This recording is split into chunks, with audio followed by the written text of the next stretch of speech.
ladies and gentlemen. I'm Jan-Werner Mueller. I'm the acting director of the program in contemporary European politics and society. And it's my great pleasure to welcome you to our panel this afternoon on the so-called new German question. As you all know, we're now less than 48 hours away from the opening of the polls in an election whose overall outcome remains utterly uncertain, it seems at this point. I think we can still bet on the percentages of the parties and potentially can make some money.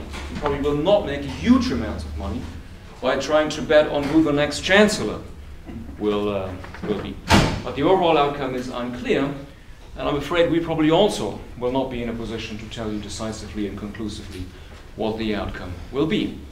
But I hope what we can do this afternoon is illuminate both the wider historical context of this election and then also the ever more important European context of this election. As people are still trickling in, maybe I can just take a minute or two to say a little bit by way of background information to these two items on the agenda: historical context of the election and European context of the election. Some people actually, in the run-up to our panel, have asked, what do you mean, new German question? What was the old German question again? Well, arguably, it was never just one question. For a long time, of course, in German history, there was the question whether Germany would ever properly unite. Then there was a question whether a country that was clearly stronger than any other nation in Europe and yet too weak to dominate them all in a certain way, how that kind of country could fit into a European concert of countries and nations. Then there was also a question whether Germany could ever be a proper liberal democracy. And then, of course, you all remember, for the second half of the 20th century, there was the question whether Germany would ever be reunited again. Now, arguably, there was then, after the early 90s or so, a kind of hiatus, a kind of blissful break, you might say, where it seemed in the eyes of many observers that a lot of these old German questions had really been answered, because the fate of Germany was finally to be a country thoroughly embedded in a Europe devoting itself to ever closer union and ever closer union among liberal democracies. But, come the Euro crisis in 2010, we see the re-emergence of even a kind of literary genre, a journalistic genre as well, which many people had really thought was dead. The kind of genre where you get articles about the German mind, or things like articles with questions such as, what does Germany really want? Or, very prominently earlier this year, the British magazine The New Statesman had a cover that simply said, the German problem. And then 4 heads on that cover, some of you may remember this: Bismarck, Hitler, Kohl, and Angela Merkel.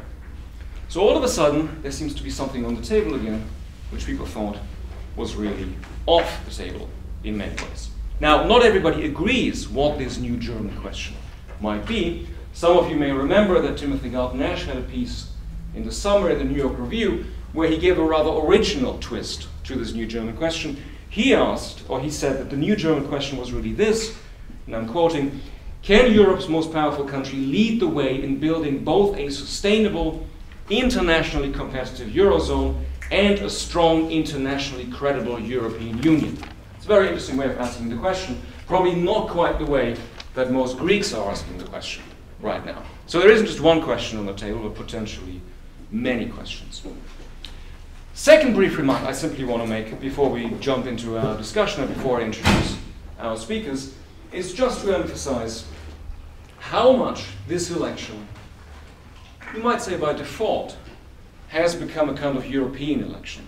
The actual European elections, which of course will take place next spring, the elections to the European Parliament, are important too. But given that Germany is Europe's most powerful country, more or less determines the fate of the Eurozone, in a sense by default, it has become a European election, and all eyes in Europe are, of course, on Germany. Greeks, you will not be surprised to hear, in polls have indicated that they will not vote for Angela Merkel this time. They're going to vote, of course, for her social democratic challenger, Per Steinbrück. But there are many, many mixed voices. The Economist, which as usual sort of endorses a major figure in the run-up to an election, did, for instance, endorse Angela Merkel and even called her the world's most politically gifted Democrat. Which, of course, you might say raises the question who the world's most politically gifted non-Democrat is at this point. But maybe that's another story for another day. The other thing that maybe is worth throwing into the discussion before we get properly started is that many observers, both inside and outside Germany, have gone out of their way to remark that this election, despite the high stakes for all of Europe, seems to have been remarkably unexciting and boring, and that the real issues haven't really been debated, which of course markedly contrasts with other countries such as the United States, where all the long-term challenges and problems are calmly and rationally debated in the election campaigns throughout the ages. So a curious imbalance between a sort of sense of calm on the inside, a sense that not all that much seems to be at stake, and yet enormous expectations from the outside. We'll come back to all these issues in the discussion, I hope. Let me now briefly introduce our panelists. I hope they forgive me if I only say just a few things about them. I'm told that if you want to know more about them, there are now electronic devices where you can find out quite a lot about them. Some Germans, of course, believe that if you go a little bit further south in the country here, you can find a place where they will know everything about them. But that's, again, another story. I'll do it in reverse order. Alphabetical order, but then, no, I'll do it in alphabetical order, but then we'll start in reverse alphabetical order with our actual speakers. So, to my immediate left is Patrick Barnes, well known, I'm sure, to all of you who follow the German press. He was the head of the culture section of the Frankfurter Allgemeine Zeitung for 10 years.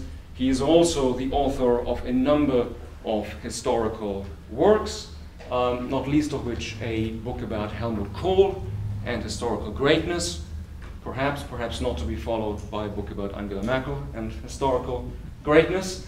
He is also, as many of you probably know, the author of a very controversial and very influential book about Germany and Islam, and perhaps some of you will want to ask about this at some point in the discussion.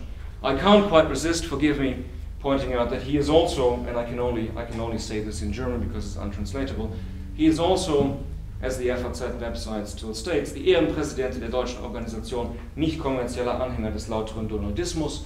The Donald in question here is not Trump, but Donald Duck, who remains vastly popular in Germany. Whatever you think about German anti-Americanism going up and down, there is one Donald, one American who will always be dearly, dearly loved one way or the other.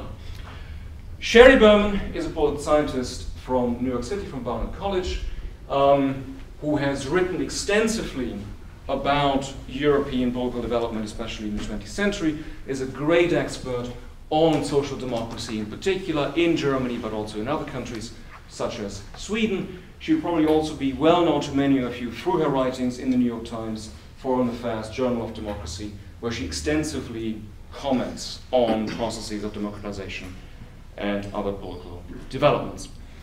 Ulrike Guéron is the head of the German office of the European Council on Foreign Relations. Very influential, I think it's fair to say, with her policy briefs about the future of the European Union as a whole. Very influential also in the German media with her vision of a future Europe as a kind of republic. Maybe she will talk more about this in the debate.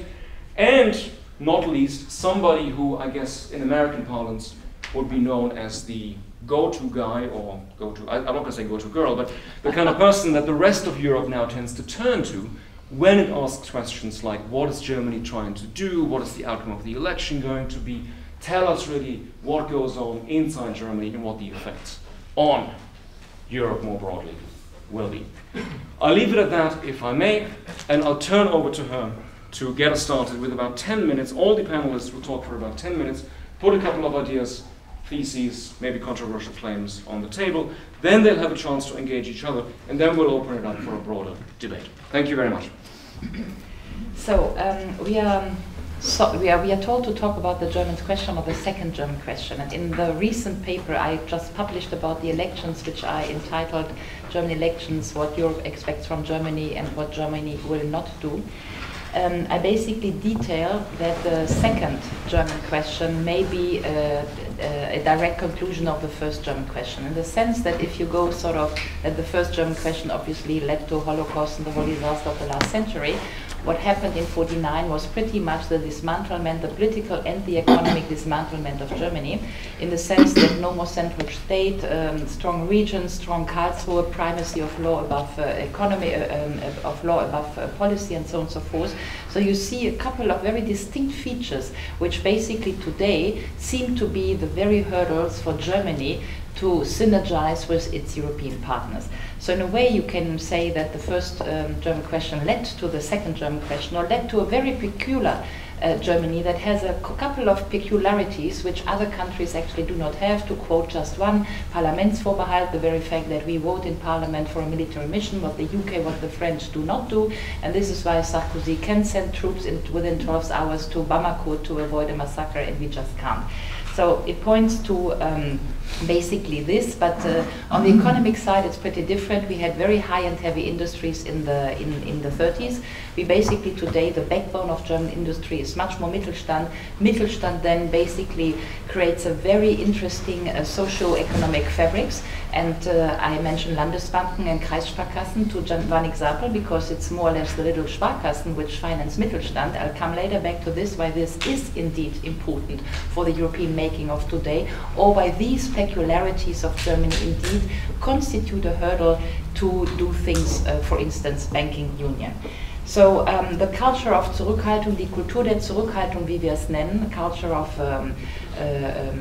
what is Zurückhaltung? Self-restraint. Self-restraint, plus the very specific socio-economic fabrics are two things, plus the legal importance of the way we look at Europe, which is Karlsruhe and the whole Code of Karlsruhe, which is always behind the European agenda, are 3 points to say, which basically, in my opinion, deduct directly from '49 and the dismantlement of Germany. And today, these three together constitute one of the major hurdles for Germany to be clearly European, in the sense that the others want Germany to be, which is strategic, outreaching, big, leading, and so on and so forth, in the sense of Radek Sikorski, why Germany, why can't you leave Europe? So, taking for instance this Landesbanken Mittelstand thing, to go deeper, as you see, we are now in the middle of banking union. And banking union, we are doing this super single resolution mechanism. And it's again the very precise question, how many banks do you put there? You have been seeing of the process that the Germans are keeping out the Landesbanken, which is the backbone of their clientelism, if you want so. The German clientelism between Landesbanken, Mittelstand, and what is around it. Because what is around it is that most of the deputies do have a board in the local Sparkasse.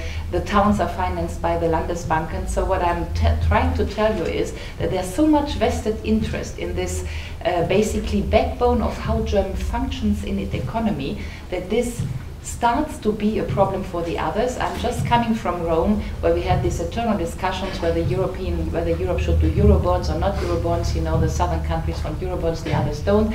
And then the Italian guy from McKinsey was basically saying, stop this discussion about Eurobonds. Italy don't need Eurobonds, but what we need is that you clarify your thing with the Landesbanken, and that Landesbanken start not to be the last hurdle for banking union. So sometimes the problems are much more differentiated, but the political culture, the economic political culture of Germany seems to be so much in asymmetry to others, so that it starts to be a hurdle.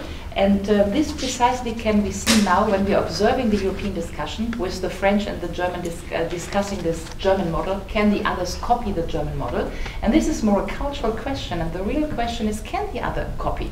And the answer is, obviously, they cannot copy, because if you take, for instance, the area of Stuttgart, and you see all this cluster of Fraunhofer Institute, research, innovation, car engineering industries, you can easily understand why German industry, car industry and car engineering is so good. But then ask yourself, how can you transplant this to, say, Clermont-Ferrand? And the answer is you cannot transplant it, because these questions are much more a question of, do you have enough highways in France? Do you have enough vocal training capacity in France? Do you have enough Mittelstand? So we are not talking, and that's my sort of thesis here, the real question is not austerity versus growth. The real question is, if you take the German model, is it implantable to others, because it much more relates to socio-economic, cultural features, which I argue cannot be transposed.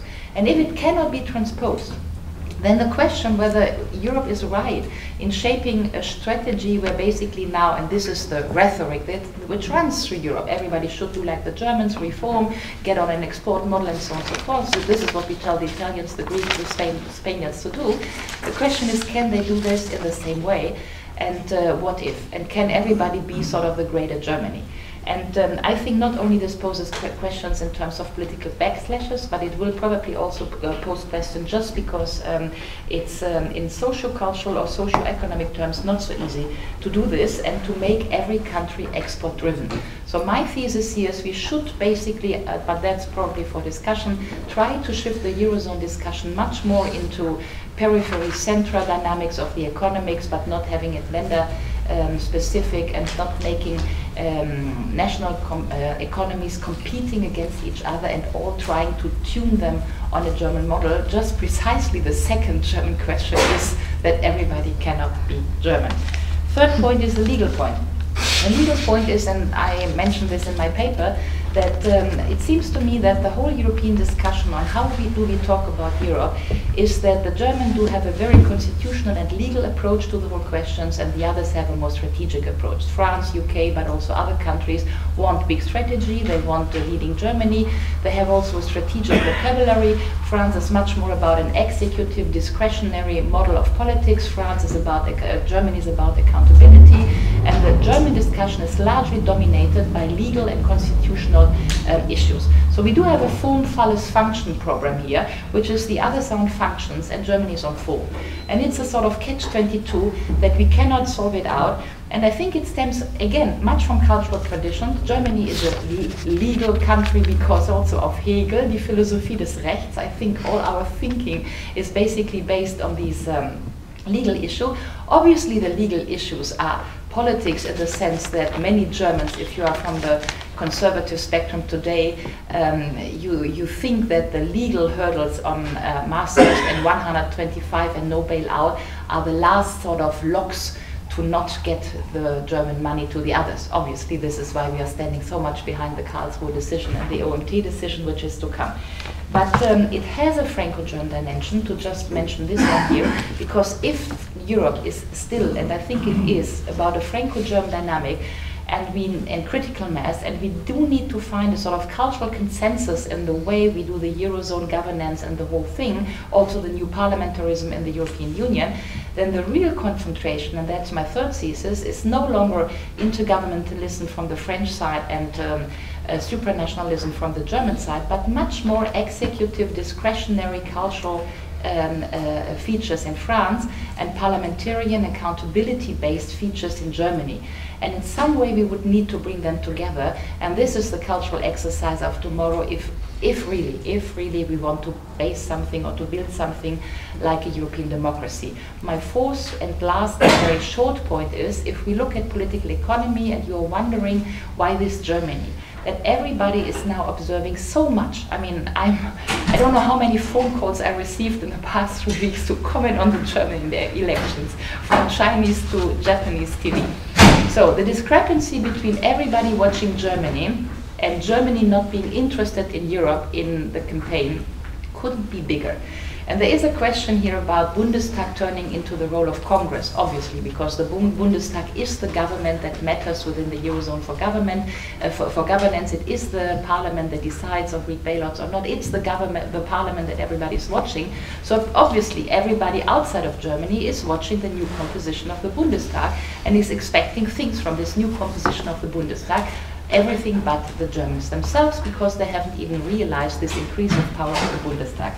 In terms of political economy, then, you asked sort of what's the benefit for Germany from the Eurozone. And I'll give you just one figure for discussion. One figure I have is that the overall gain of the Eurozone making for the past 10 years has been something like 300 billion for the whole Eurozone. Out of which the benefit went half to Germany, half, a quarter to Italy, and the rest to the other countries. Assuming that these figures are right, then Germany in a year would have gotten something like 30 billion out of the Eurozone making per year. German GDP is 2,500 billion per year. The question is, do we need the 30 billion? Yeah? And here are two questions. First, where did the 30 billion stay? A fair guess is that they stayed more in export industry, and you're happy when you are a BMW worker, but you are rather unhappy if you happen to be falling into the Hartz IV trap of labor reforms. So the first is the question of the distribution of these 30 billions.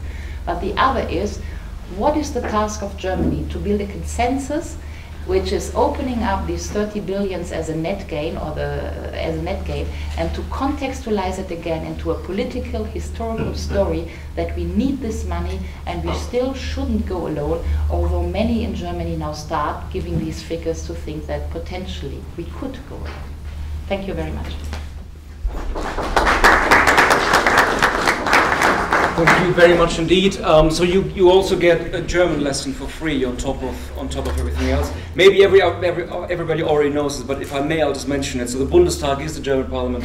Karlsruhe is the seat of the Constitutional Court, which isn't quite the same as the Supreme Court, but for the sake of the discussion, let's say it is. And Mittelstand is, again, not quite the same as what people talk about when they talk about small businesses in this country. But in terms of being a sort of almost mythical backbone of the real economy, it plays the same function. It's middle-sized companies where everybody says, that's really the heart of the economy, that's special about Germany. Maybe everybody already knew this, but I'll just mention it. Sharon.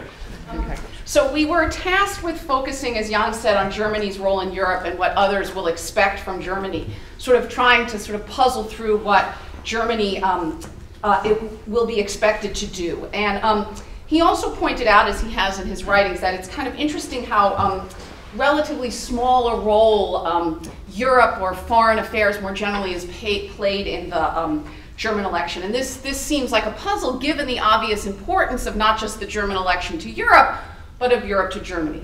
And so I thought I would talk a little bit about this question of avoidance, or of what the German elections lack of, how to interpret the German elections lack of attention to Europe.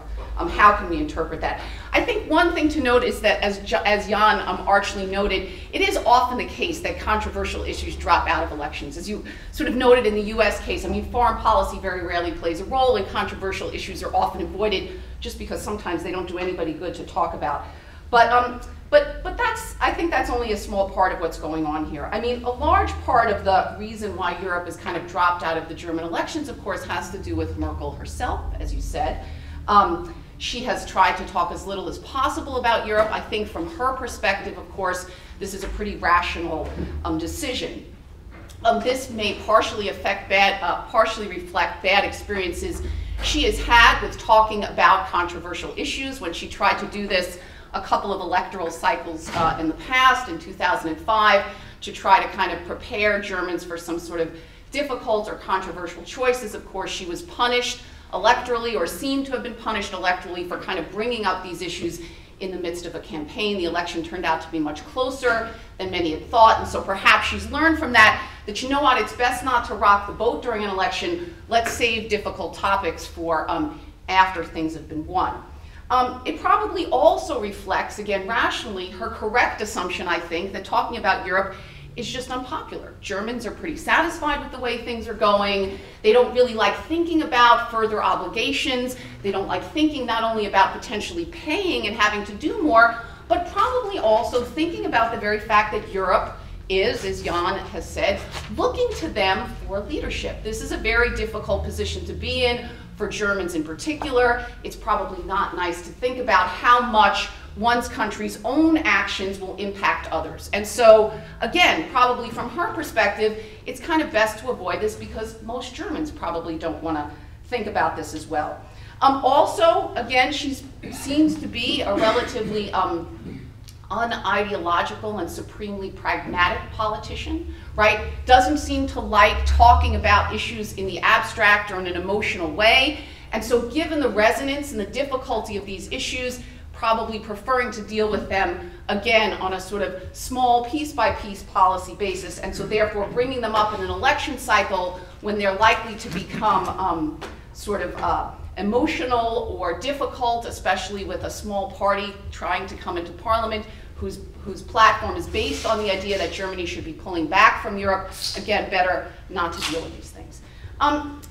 So from Merkel's perspective, we kind of understand the absence of Europe from the campaign. The more interesting absence, I think, and in fact, from my perspective, looking at German politics and European politics, the more worrying aspect is why the opposition has not made this a bigger issue, right? The main alternative to Merkel, the main alternative, of course, to the Christian Democrats, historically has been the SPD, and it has not focused very much on Europe at all. Now, as Jan pointed out, much of Europe has looked to the SPD to provide a real alternative to Merkel on Europe, right?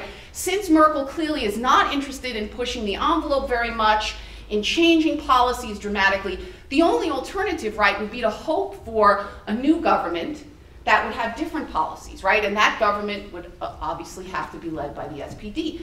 But yet, there has been no real alternative put forward by the SPD, right? And we would expect the SPD, not only because it's an opposition, to be more engaged with this issue, right? This is a clear place where you could differentiate yourself from the existing government, but also because historically, as the main party of the center left, you would expect, right, at least in the abstract, for the Social Democrats to be not happy with the current state of Europe, the current state of Germany's position in Europe, right?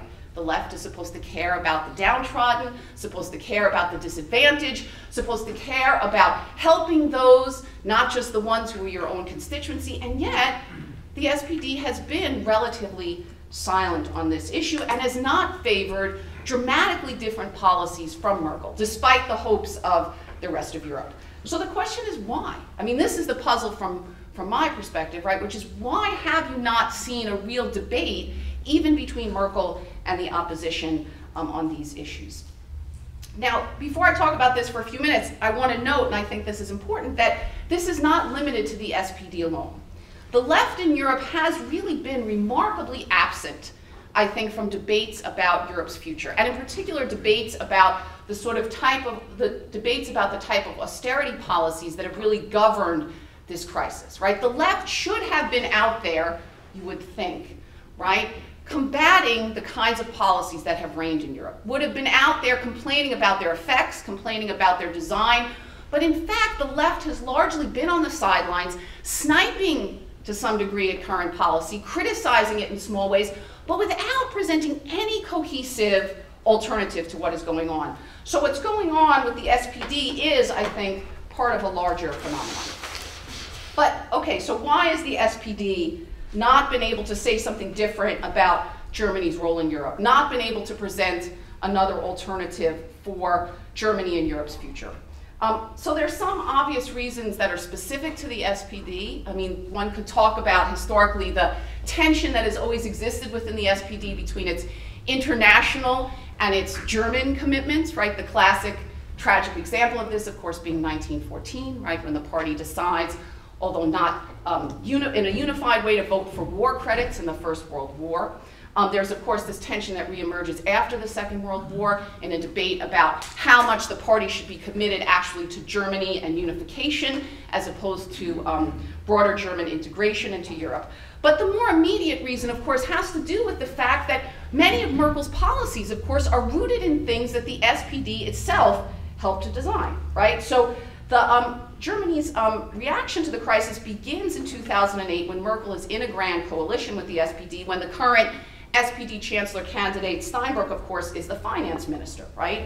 And he shares more or less, as does much of his party, the basic assumptions, I think, that Merkel has kind of worked with in her responses to this crisis, right? Steinbrück, of course, originally in any case, argues that the crisis discredited what he called debt-fueled growth, right? and he attacks sort of what he termed the crass Keynesianism, for example, of Gordon Brown in Britain, right? This leads Paul Krugman to make his famous comment that German policy was boneheaded, which is a great way to talk about policy debates. So the Social Democrats really put themselves forward as part of what we were supposed to have Adam Tooze here, but unfortunately he couldn't make it. What Adam Tooze is called the kind of anti-debt consensus that reigns in Germany, right?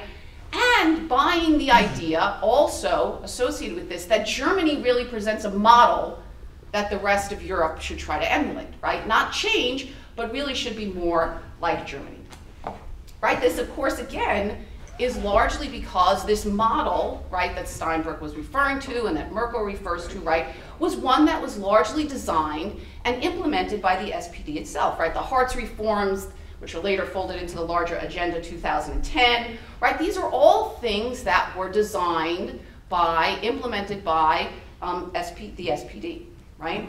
Now, there's a big debate, of course, both within Germany and without, about how to interpret these reforms and their consequences, right?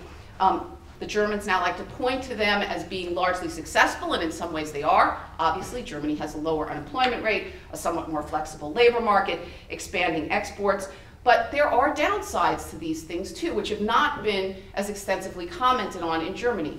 Rising inequality, for one, the result partially of low-wage jobs, and also, again, and I'm sorry Adam Tooze is not here, right, the idea that by growing in this particular manner through these reforms and the exports that have come from them, that you're growing more as a result of wage restraint than you are by virtue of increases in productivity, right, and that this has some serious negative long-term consequences, right? And so therefore, by exporting some of these policies to the rest of Europe, you may be also exporting problems as well as some clear advantages. The other problem, of course, is that the SPD's championing of these policies, right, from the perspective of understanding the election, led to a large split from the party, right? A lot of people left the party, eventually joining with the remnants of the PDS to form Die Linke, which, again, from an interesting perspective of understanding the election, is a real problem, because if you look at the numbers, the left and right in Germany are not that far off from each other, but the fact that the SPD refuses to join with Die Linke means that it cuts off really the opposition of a fully left government, right? Leaving in play, right, the only option for the SPD probably to be a grand coalition. So having lost many of its members as a result of these reforms, right, the SPD finds itself kind of between a rock and a hard place. Okay, so to get back to Jan's initial question, I think the real argument here, or the real question here, is that the SPD has not, even in opposition, challenged Merkel's narrative of the crisis, right? Even those things that she has favored that have really caused immense pain in other parts of Europe have not been dramatically challenged by the SPD. Again, there are differences, and Steinbrück has sort of argued for somewhat different kinds of things around the edges, but there's no fundamental difference, there's no fundamental alternative that the SPD has been able to champion. And again, this is characteristic not just of the SPD, but of the rest of the left, but, right, as our speakers have already pointed out, this is more problematic for the SPD than for other left parties, because Germany is the most important country in Europe, and the SPD, as it historically has been, is the most important party of the center left. And if it doesn't have an alternative, then the consequences are pretty grim. So I guess I just want to close by saying that it's easy to understand, I think, why Merkel hasn't put Europe at the forefront of her campaign, why she's tried to avoid it as a major issue in this election, even though it's so obviously important. I think the more puzzling question, or the more troubling question, is why the SPD has proven unwilling or unable to do so, right? Why it's also not been able to puzzle through more effectively, or even more determinedly, what the changing role of Germany should be. And again, I think this is because if there was an alternative to be had, it's more likely to come from the left than it would be from the center right. But it hasn't. It hasn't, because as I've said, the left has shared, the social democratic left in Germany has shared so many of Merkel's basic assumptions that it's been unable to put forward anything really different. And I think the price of this avoidance is very high, right? It's high for the SPD, because it's really left the party looking as a sort of pale version of Merkel's Christian Democrats. This, of course, accentuated by the fact that she's been so good at adopting the policies of her competitors. So the question is, why even vote for the SPD if they have nothing really distinctive to offer? It also, by the SPD pulling out of this debate, right, has left Germany without a debate about this. Again, if we understand why Merkel hasn't put it forward, if the SPD has not raised this as a major issue, then we would not expect this to be an important part of German political debate. Also immense consequences for Europe, right? Without an alternative coming from Germany, right, Europe is left with nothing but the Merkel policies. Even if you think they are generally wise, and even if you think they are generally good, the very absence of a debate in Germany, in Europe's most important country, is really very problematic for the future of Europe, and it's very problematic for Germany, I think, as well. Right, many thanks, Sherry. Last but not least, Dr. Barnes. I must say I'm also very much intrigued by this phenomenon that the big question of Europe was not discussed more in the election campaign, because if you look at the polls, then people tell you that they are very much interested in Europe, and that they don't really trust what the main big political parties did do in this respect. And one interesting phenomenon in the actual election campaign is that there is indeed now an alternative to the mainstream consensus of going on with European integration in a new party, sort of the center-right, a kind of bourgeois party of protest, the kind of which we have seen emerging probably in most other European countries. And this phenomenon, the party is called Alternative für Deutschland, an alternative for Germany. To me, is really very, very interesting, almost sort of apart from what may happen in the actual election on Sunday, because for sort of ever since reunification, this has been predicted to happen. There have been sort of ever since 1989, it was said, well, this old German party system of very solid parties were the only new party which we had over the whole of the post-war era, was the Green Party. There was the idea, a very strong idea, that this was in a kind of an anomaly, and that it had to do something with the Cold War, where sort of radical ideas were not really sort of encouraged within the political system, but that once Germany had a new role to play and there were new insecurity, there would be place for a new party, especially challenging the Christian Democrats and the FDP. And so now finally they have their chance, and they take their chance, and they are on the ballot. But talking today, what I find most interesting is that they don't really seem to have made much headway, this party Alternative für Deutschland. And we may be in for a surprise, and sort of everybody among the pundits in Germany may be in for a surprise on Sunday, but still there are sort of some objective data which I think do sort of fit in very well with the overall question we are discussing today. Why do the Germans themselves sort of have these difficulties in articulating the real political questions which come up in a situation like Europe finds it in itself today. And let me just briefly sort of give you a very brief idea of sort of what this small party is up to, who are the people behind it, and what may be their problem sort of in getting into the system. The most interesting fact about this party Well, the first thing I should say is sort of that, if you talk about marketing, if you talk about sort of getting yourself known, I think they did quite a good job, starting with the very name of the party, because Chancellor Merkel has been very well known and has sort of been very widely satirized for her love of the phrase alternativlos, which means there is no alternative. So she took the leaf out of Margaret Thatcher's book, and whatever policy would come up, she would say there is no alternative to this, and this really produced a lot of frustration within her own party and also in the wider electorate.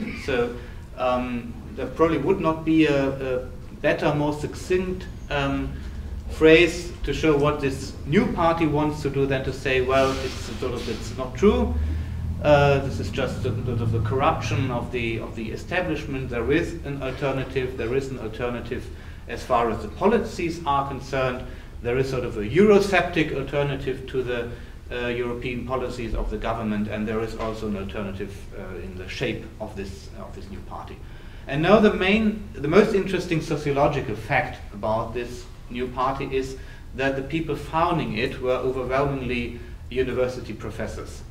And this seems to look like a phenomenon very well known from German history, which you will all be acquainted with this idea. Actually, there's a word for it in Germany, Professorenpolitik. If you look at the 19th century, at the first democratically elected national parliament in 1848, in Frankfurt, it was really dominated by the professors.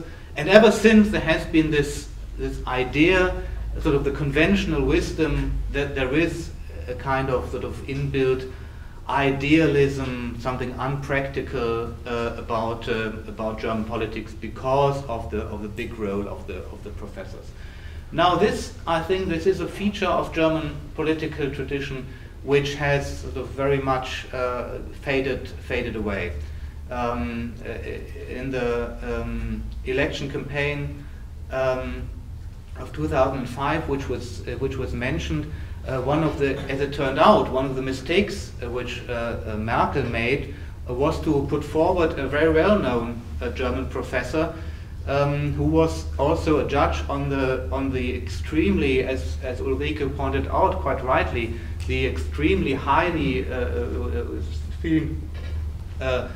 constitutional court, Paul Kirchhoff, and the chancellor, the Social Democratic chancellor, in that election had just to put the label of professor on this man and on his ideas on taxes, sort of to make him a figure of fun. The professor aus Heidelberg, the professor from Heidelberg, as you all know, sort of the Princeton of Germany, sort of could not be allowed to take power. So in this, that we now have resurgence of sort of the politics of the professors in organizing anti-European sentiment and anti-European ideas, and this sort of, it makes it, you should think, well, this is Germany, where sort of to be a professor is still very much, and people put their PhD in front of their names and so on.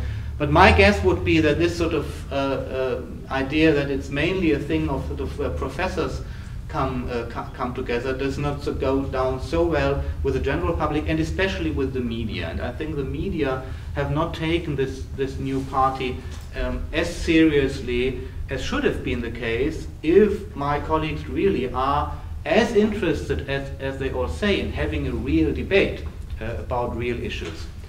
Some other facts: no big donors. So this Alternative für Deutschland, they have their spots on TV and some advertisements in the newspapers, but they don't have very much money. So the Mittelstand seem sort of basically immune to this this sort of idea to put up money for an anti-European alternative, and the bigger companies, perhaps the really powerful companies, and you'd think of rich retired people having brought their money into Switzerland.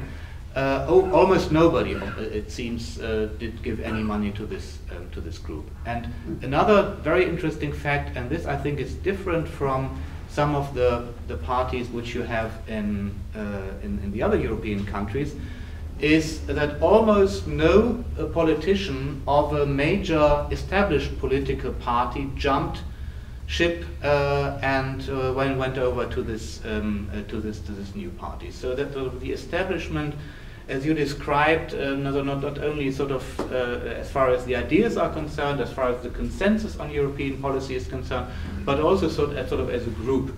This political class, they really hold together. They want to say these people are cranks, and nobody who sort of has his career, but not even retired, not even some very few, but really nobody one knows, nobody who would in any sense be a kind of something like a household name in Germany.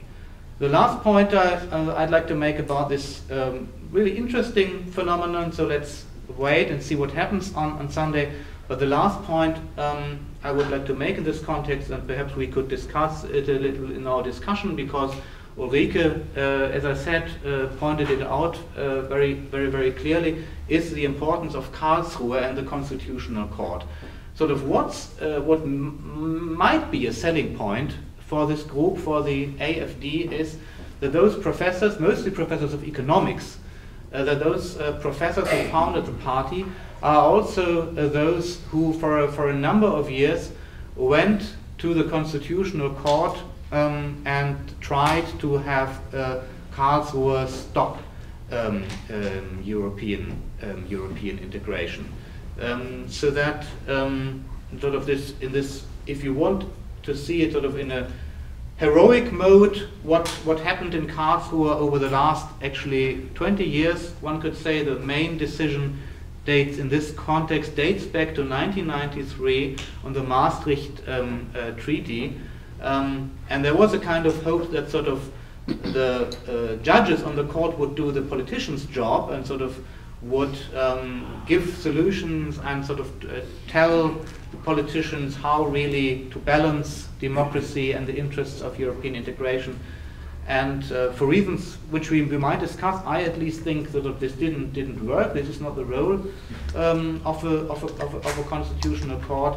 And so this is why finally these sort of professors, after having lost mostly in those court cases, now sort of took to the streets and started where politics began, where democratic politics begin, in the back rooms of hotels and country inns and so on. But the strange thing is that although in the polls you find very high frustration with the European politics, it seems at the moment, as I'm talking today, it seems unlikely that they will get, this new party will get those 5% of the vote which they would need to get seats in parliament. Thank you.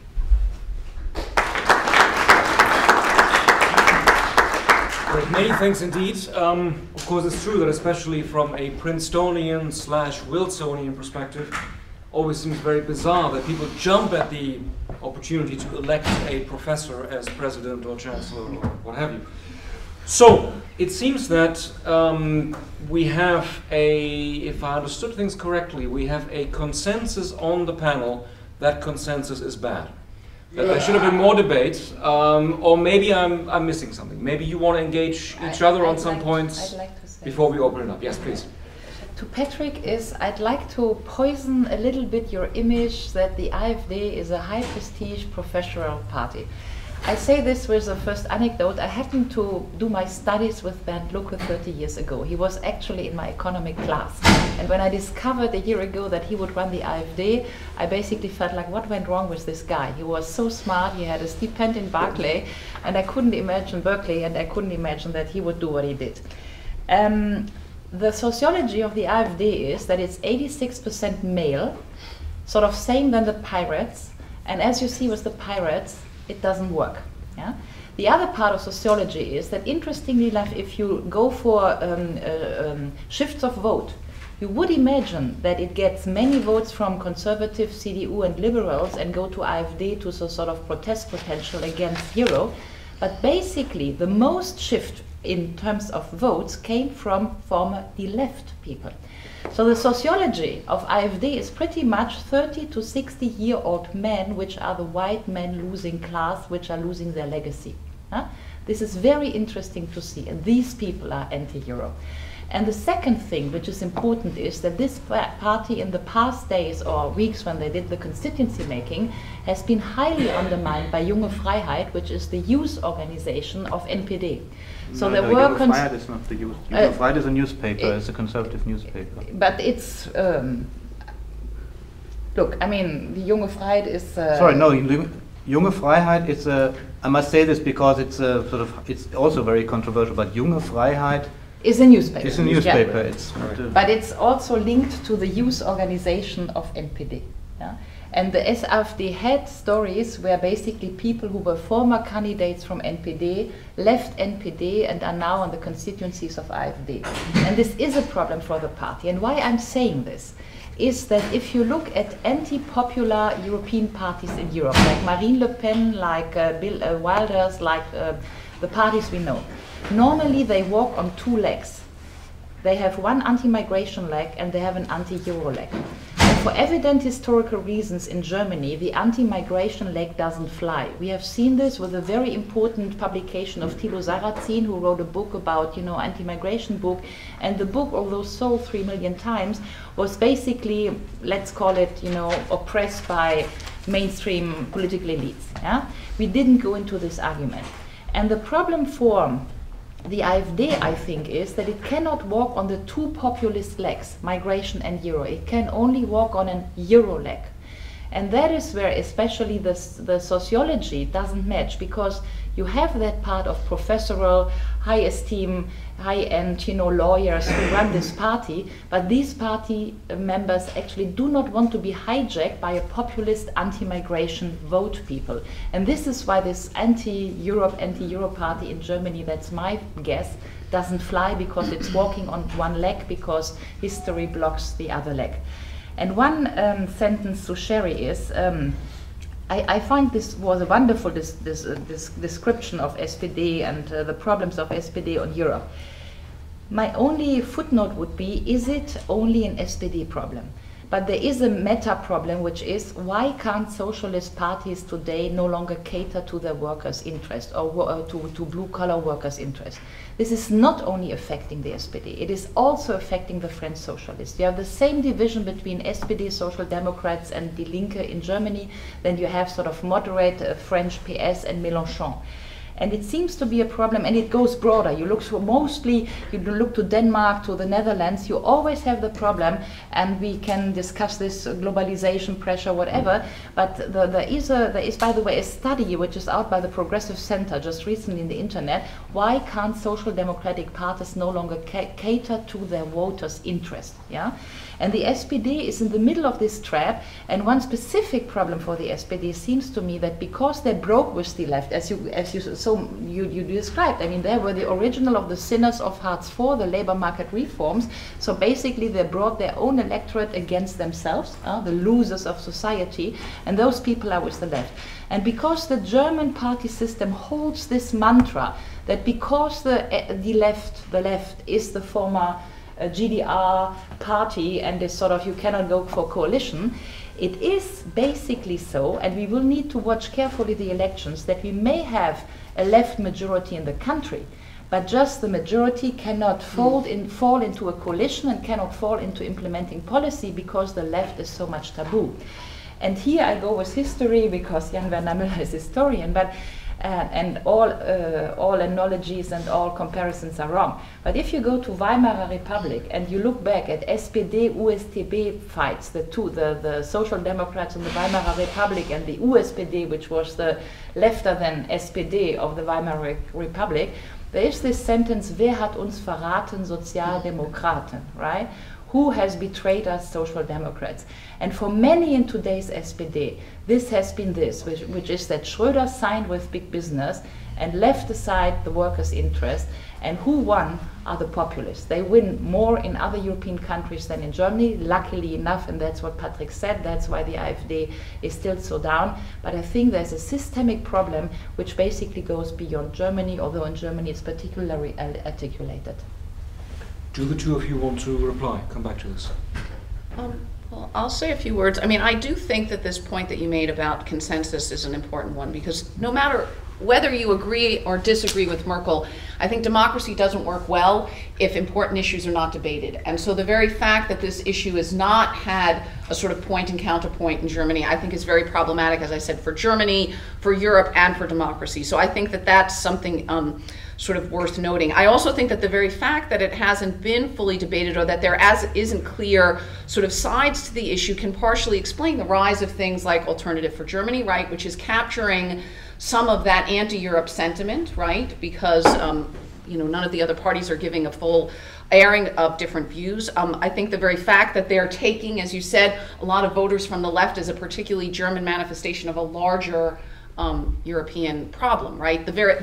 In other European countries, the anti-Europe sentiment does tend to come both from the far left and the far right. And you've seen in particular the sort of falling off or peeling off of the traditional working class elements from the social democratic parties, falling into both the more extreme right and extreme left parties.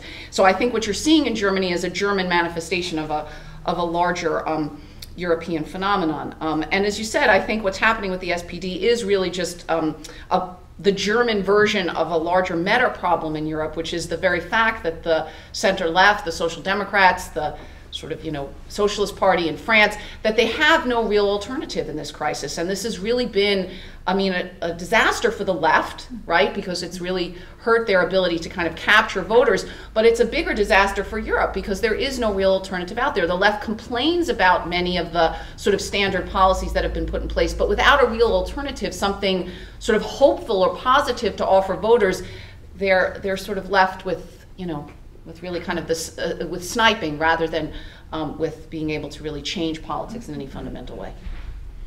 Did you want to come back to this? Yes. I think one interesting consequence of there not being a strong Eurosceptic position taken by anybody among the established parties in Germany is that there was sort of no functional reason within the context of democratic competition in an election context, sort of no functional reason, unfortunately in my view, for the Social Democrats to take up sort of a Euro enthusiastic position. And I think, Terry, you're absolutely right to point this out. That is really a strange apathy, in my view, on the Social Democratic part of the Social Democrats, that they don't really manage to tell the voters what do they want differently. So why should one vote for them rather for the bigger party governing now? And I think it's even more sad in a sense as the candidate for Chancellor, the former Finance Minister Steinbrück, actually, I think, sort of at least toyed with the idea, or may have planned something like that. When he was first nominated, he criticized Merkel very, very strongly, sort of in a sense on rhetorical grounds, but obviously these matters, rhetorics are really very, very important. And he told her sort of she had not made herself her case, and she had not articulated it, and you said sort of the Social Democrats don't have a narrative, and this is in a sense very ironic, because this was actually what was Steinbrück's reproach to Merkel. He used this very word.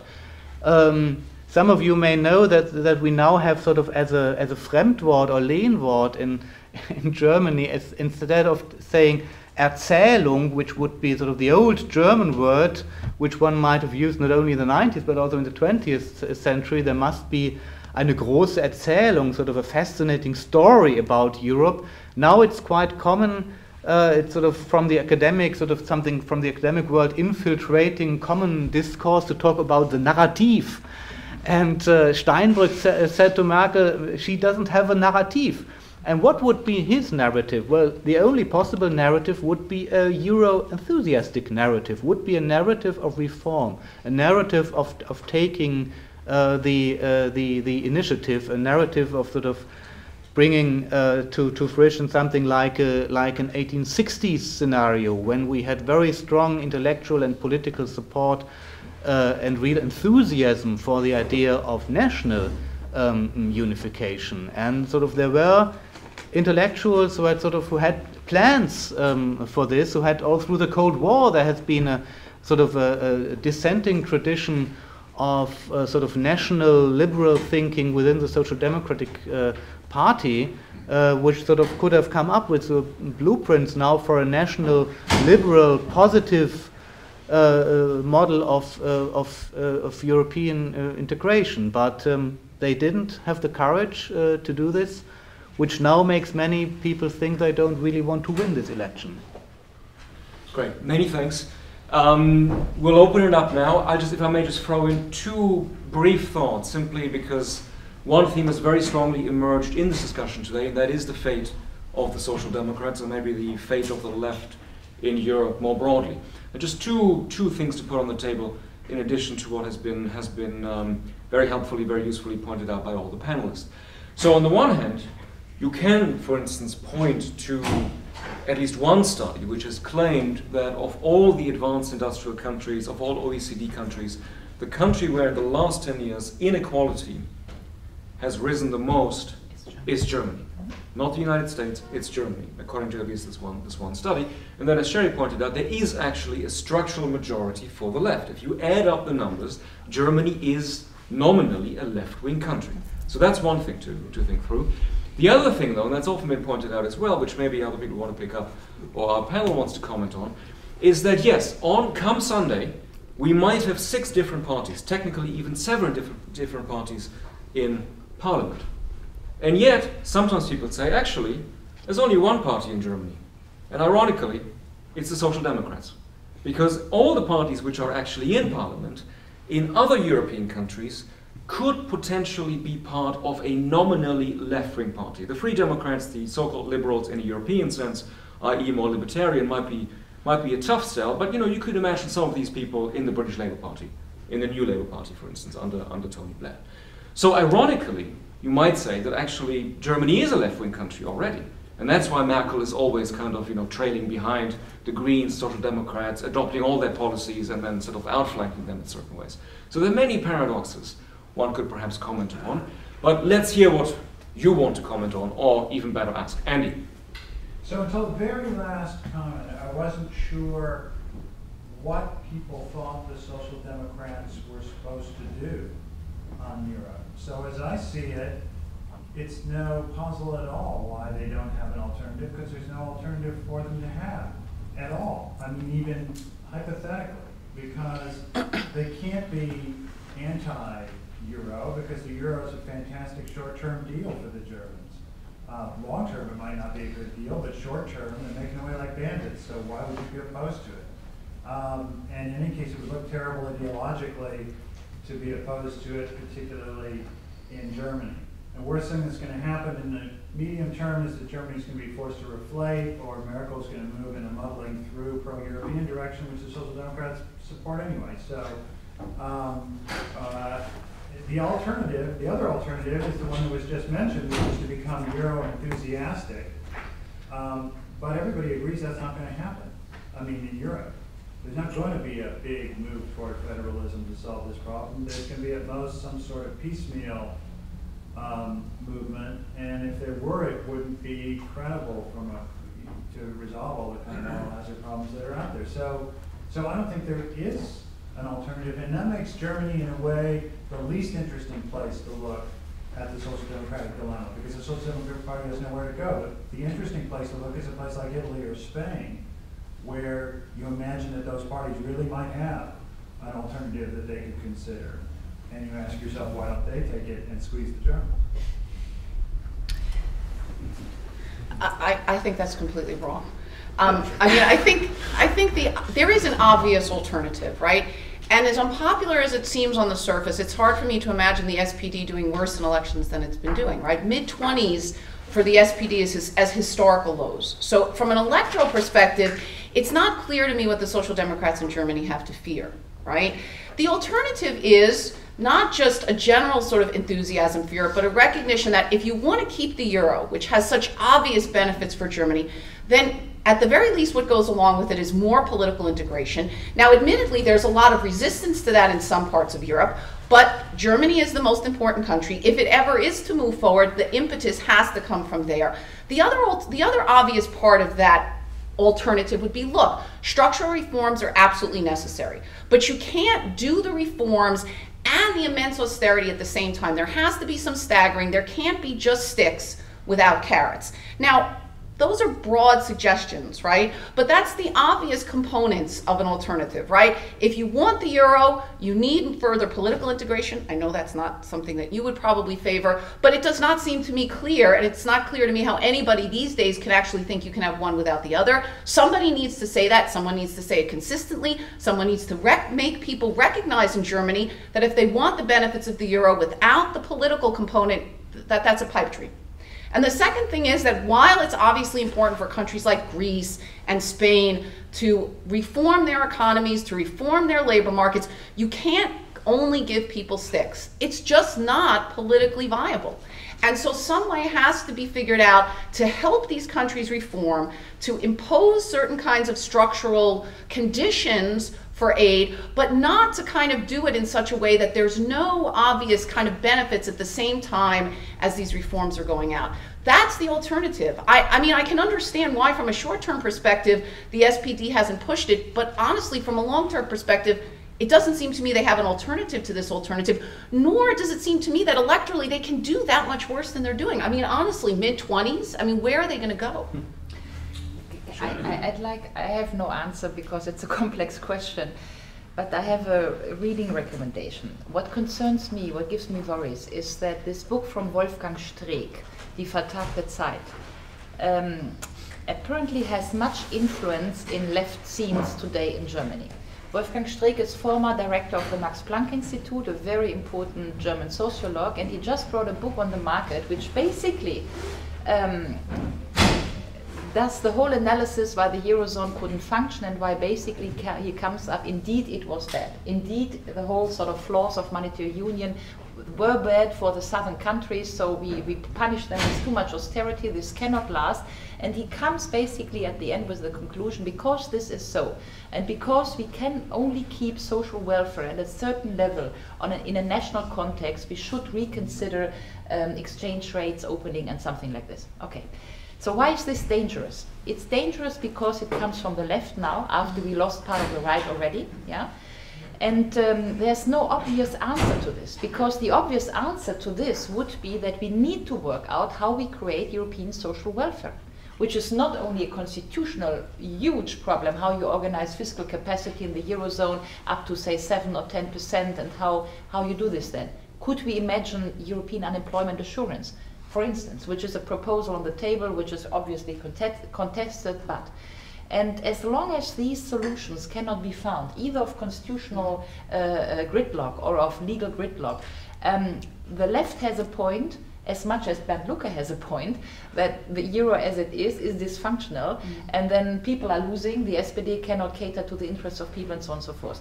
So I'm only saying this as an analysis. Obviously, you're right. The only way to move out of this is to do the big jump, to cross the Rubicon between this, sovereignty, transfer, solidarity, nexus, lexus, which is, yes, obviously we do transfers to the whole Eurozone, and obviously that's Germany who would need to do it to a large extent. And then you have an aggregated Eurozone social welfare system, however we work it out. Are we ready for this, and under which political constraints are we going there? Are we sneaking into it without saying it, because we start with banking union and then full deficit scheme, then we do redemption fund, which would sneak into such a solution? Perhaps I could imagine it, but I think this is really the Rubicon. We are getting nearer and nearer, and we are in the middle of the water. We haven't found the solution. Can a European federalism become popular? It's hard to say. Brandon Sims, the Cambridge historian, some weeks ago published an op-ed in the New York Times pointing to the American example, and his argument goes that a federal constitution, the kind of which you now have, was inconceivable in 1776, and that only after it turned out that the loser union didn't work, then the federal constitution was achieved. And I would say, in sort of world historical terms, this went very fast. But obviously, that's for you to say, not for an English historian, nor for me. But still, I found this very, very interesting, this argument. And when I put it in a discussion some time ago in Germany to a very well-known German writer of the sort of very educated, old European style, Martin Mosebach, he says, well, this argument doesn't make sense because in America there were no traditions. Sort of, it was no problem forming a union out of Pennsylvania and New York, because there was no history sort of which was a problem. This to me seemed a very, very parochial view, and so I rather think that there is something to Sims's argument. And for me, it would at least make sense sort of to try it and to try to sort it out by discussion and by political competition, to have these options really on the table for the electors. And why? Because I think on the very basic level of sort of ideas which are supposed to guide politicians in this matter, there is now a very, very dangerous confusion. And the Constitutional Court, which was mentioned, bases its decisions in this field of an old conception of sovereignty, which in the view of very many observers simply doesn't fit the facts anymore, how Europe is really governed in practical terms. And be that as it may, perhaps we could discuss that too. That's a highly interesting question, I think, about which Ulrike mentioned at the outset, of what are actually, one could ask, what are actually those legal concepts which are so very strong in guiding the Bundestag now, as opposed to the other parliaments. But the court has always said an open transfer of sovereignty by plebiscite from the national level to a European level, that would be an absolutely clean-cut solution, no constitutional problem whatsoever.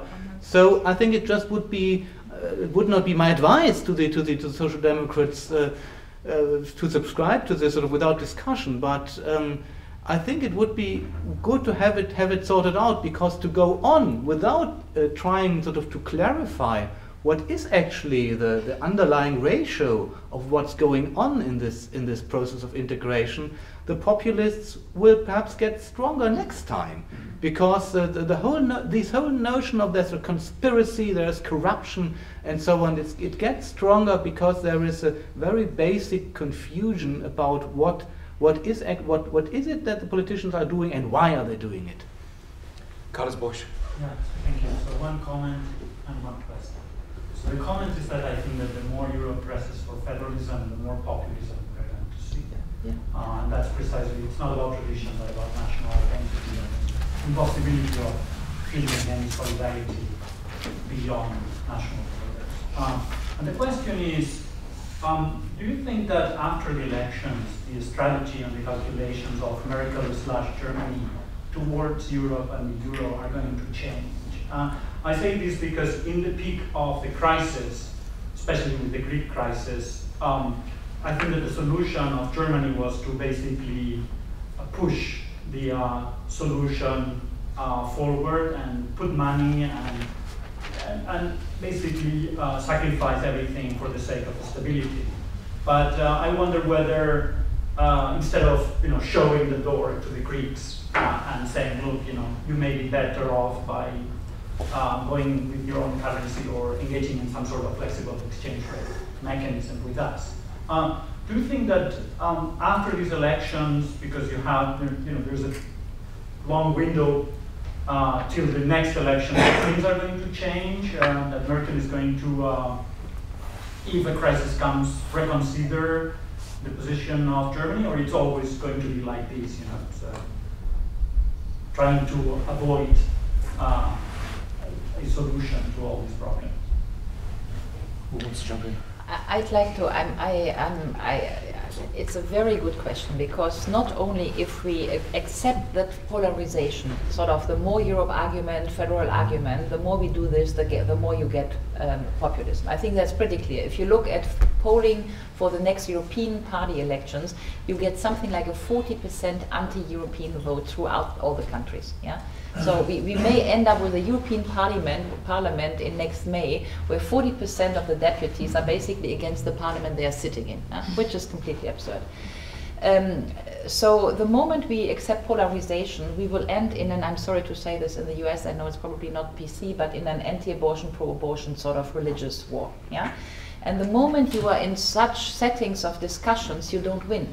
Because you hold your argument in the public space and you get your 48%, and the others are holding their argument in the public space and they get the 51 argument, and it's always like this, but you don't win the others, because once you're in your camp, it's a camp thing, and camp things, And I can see this clearly coming. And I find this very risky, because if we let it go like this, the pro-European camp has already lost.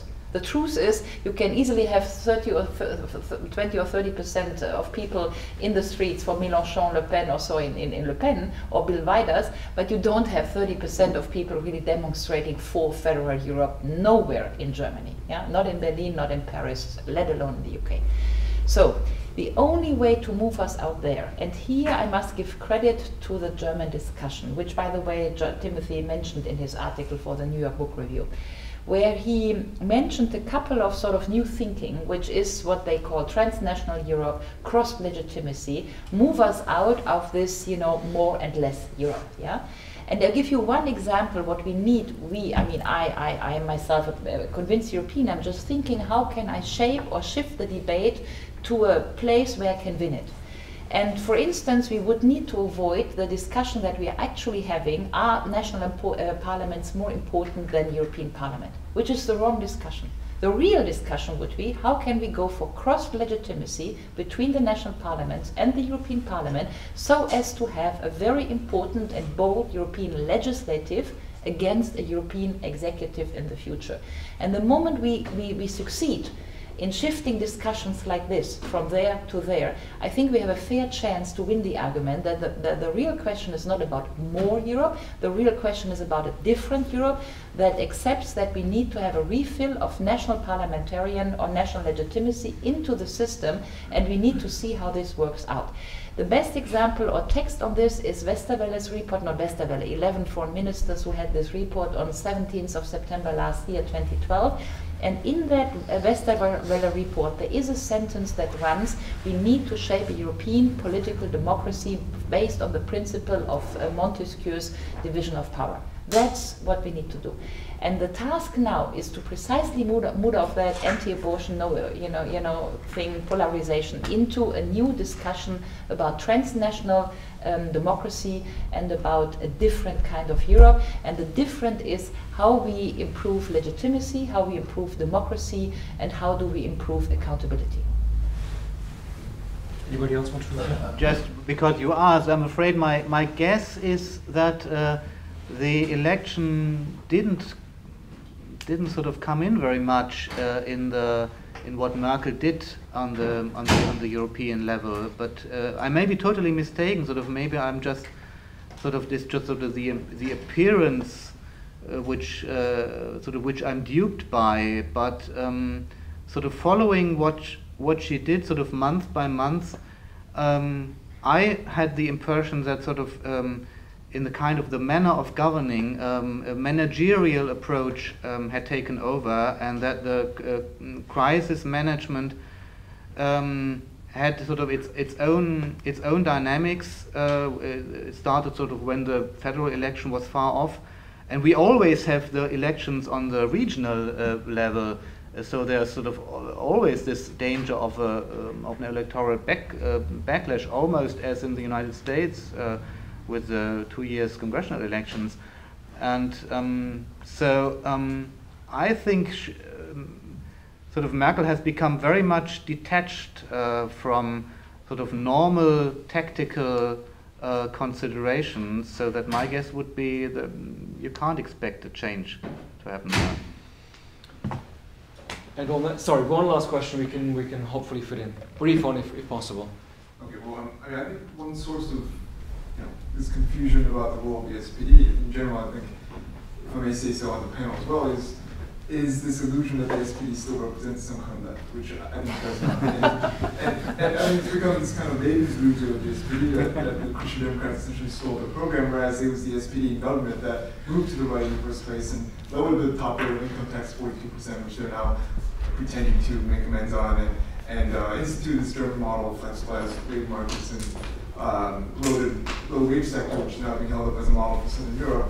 And it now is going along largely with Merkel's Euro crisis measures in exchange for largely meaningless concessions like support for Tobin tax, which has no consensus on a European level anyway. So it seems to me like the more interesting question is, why isn't anything coming out from Die Linke, which would be the logical place to look for, say, like an alternative program for European governments?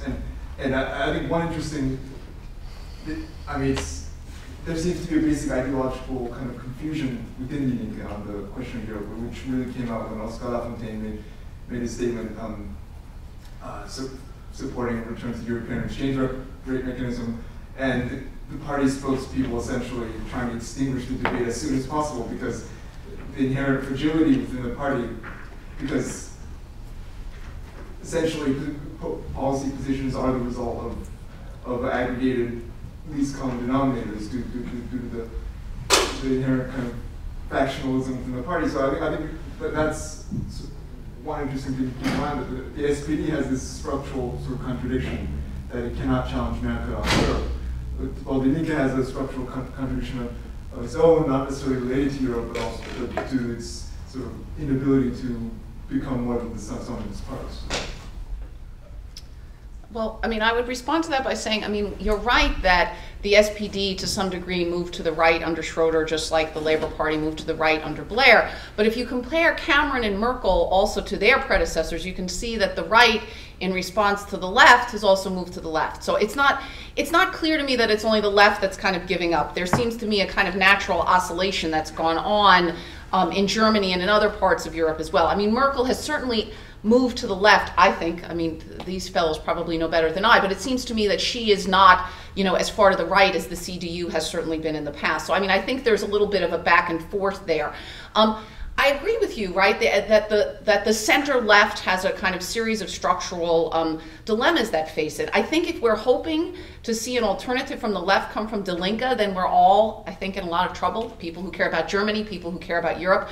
I mean, that party is not a place where you're going to get an alternative from the left that's viable or, if I may reveal my own prejudices, attractive for Germany. It has too many other problems.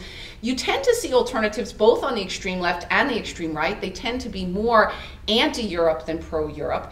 And they're clearly tapping into a sort of a frustration and a discomfort on a large part of the electorate, particularly a large part of the electorate that a generation ago would have naturally voted for the Social Democrats or their functional equivalents in other parts of Europe. I mean, the left has a real problem in Germany and in the rest of Europe, I agree, but to sort of count it out and say, look, it doesn't matter anymore, we have other left parties, they've moved too far to the right. I mean, I think that's a very dangerous thing to do for European politics and for German politics in particular.